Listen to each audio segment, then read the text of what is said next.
We love that song, Hello, D.C.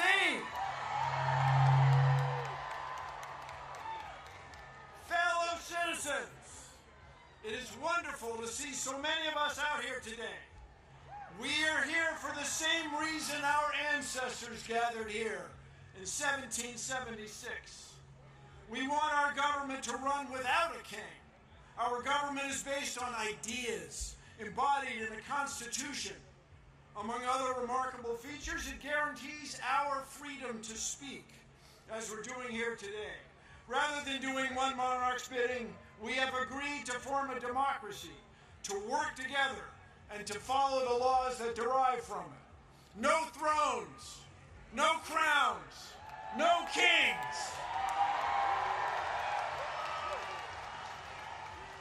As many of you know, I am a native Washingtonian. I grew up here within the city boundaries.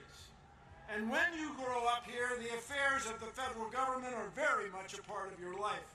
I remember well sitting on my father's shoulders and waving to astronauts as we as a nation celebrated their accomplishments back in 1964. In 1964, that was the first year my parents could vote for president as citizens of the District of Columbia. We still do not have voting representation in the district. Someday, perhaps.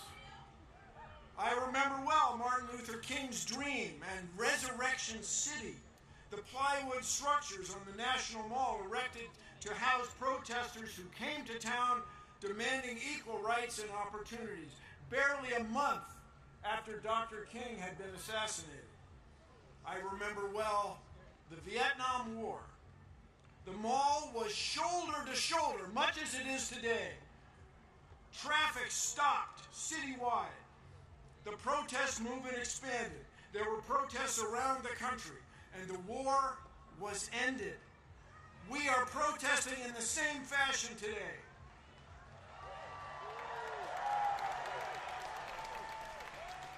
Only today, the stakes are higher. Rather than abandoning a war against an elusive, perhaps sometimes imaginary foe, we are confronting the possible end of our republic. We are here to tell our lawmakers that what's going on in our government is wrong. They must stop the abuses of this petulant president and his circle of sycophants. No thrones, no crowns, no kings.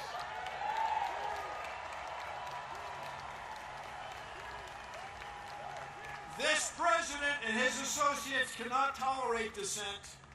To them, our free speech is frightening. They are arresting people and denying due process in courts. They tried to silence television hosts. They're trying to fire indict civil servants, prosecutors, judges, even their own cabinet members. But in this land, these sorts of actions are not new. In 1776, our ancestors had had enough. They declared independence from a king by means of a document stored safely right over there on Constitution Avenue in the National Archives. Although it was conceived 249 years ago, the Declaration of Independence describes a train of abuses connected with an absolute authority, a king with absolute power. No thrones, no crowns, no kings. Their king had refused to honor the law. Their king had refused to let lawmakers be elected. The king had made court judges dependent on his will. They cited the king sending, quote, swarms of officers to harass our people. Their language referred to, quote, cruelty and faithlessness scarcely paralleled in the most barbarous of ages. Their king was trying to, quote, render the military independent and superior to civil power. Our founders even censured King George for cutting off trade with all parts of the world. Do these actions sound familiar? 249 years later, no crowns, no thrones, no king. In short, the founders believed their king was, in their words, quote, totally unworthy to be the head of a civilized nation. No thrones, no crowns, no kings. Although the United Nations has been the world's leader, and although the United States has been the world's leader in science for decades, this president and the members of his cabinet even failed to accept scientific facts. Contrary to Article 1, Section 8 of the Constitution, they do not promote the progress of science. They suppress it to the detriment of our health, well-being, and international competitiveness. It is a formula for failure. How did we get here? It hasn't been one instance of abuse of the power of executive order by this president. It hasn't been just one twist in a court ruling. Instead, it has been years in the making. Enabled by this president, a group of Confederates has worked together to undo many of our traditions and understandings of fairness and of citizens' rights.